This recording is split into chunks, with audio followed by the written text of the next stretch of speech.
Thank you all for joining me for an update on what's going on with the Worthington Diamond Recovery Plant. As you can hear, all things are quiet right now.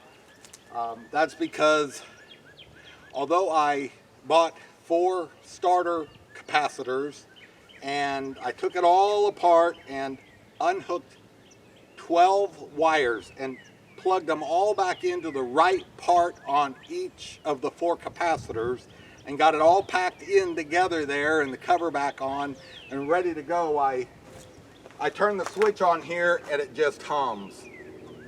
So it wasn't the start capacitors that were bad. So I have a electrician, a master electrician, Billy Wilcher, coming out in about a half hour. He'll be here, and I think the problem's in the switch, because I thought, okay, it's not the start capacitor, so maybe this is froze up. The shaft on the motor is frozen. Maybe it rusted and just needs to be loosened up. So I put a pipe wrench on it and I was able to turn everything. So it's not the motor shaft, it's not frozen up.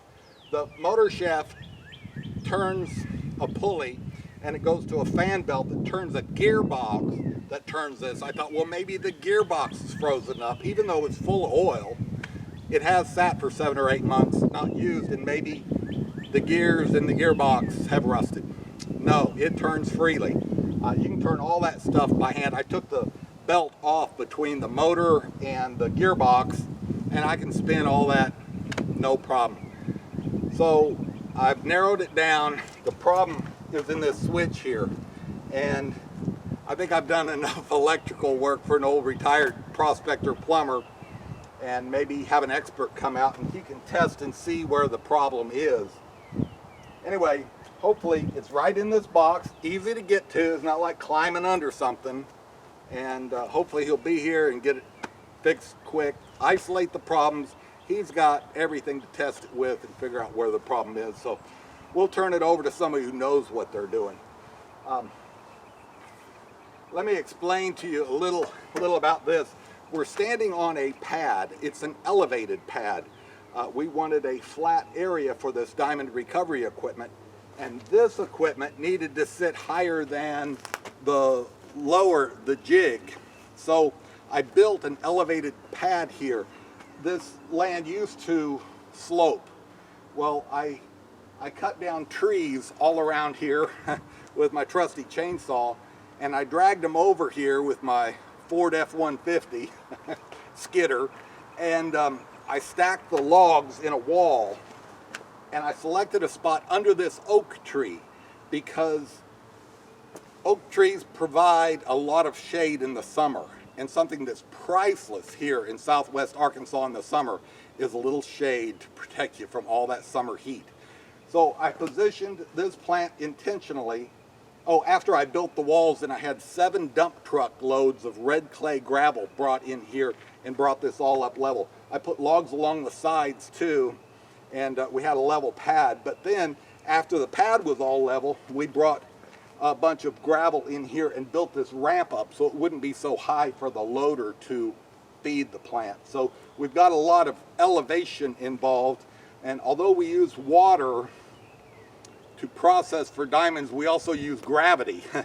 So you drop it in up high, it goes through this, and it washes down a chute to the lower jig, and it jigs it, and then it goes down even lower and discards the water along with the silt and tailings.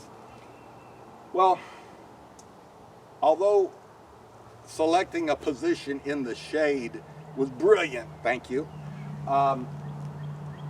it does have its fallbacks, because what happens to oak trees in the fall? Well, they drop a whole bunch of acorns and leaves.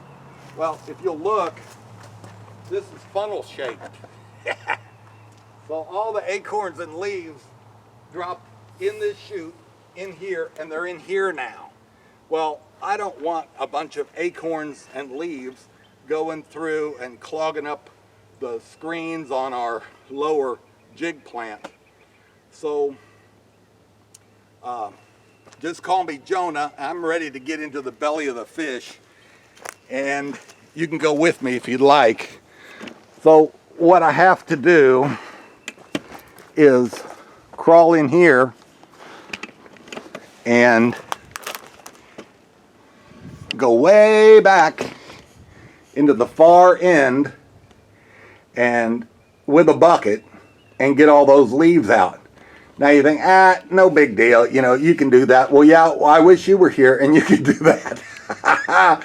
Because although this is March 25th, 2022, and it's going to be 72 and sunny later, but last night it was 35 degrees. And I'm sorry, but that water is still going to be cold because it's not 72 yet. And even if it were, it'd take a while for the water to warm up. Anyhow, I need to get in there and do that before the electrician comes and gets this barrel to spinning, because I don't want all those leaves and acorns mixed up with the ore. So anyway, I'm going for a swim in the belly of the big fish.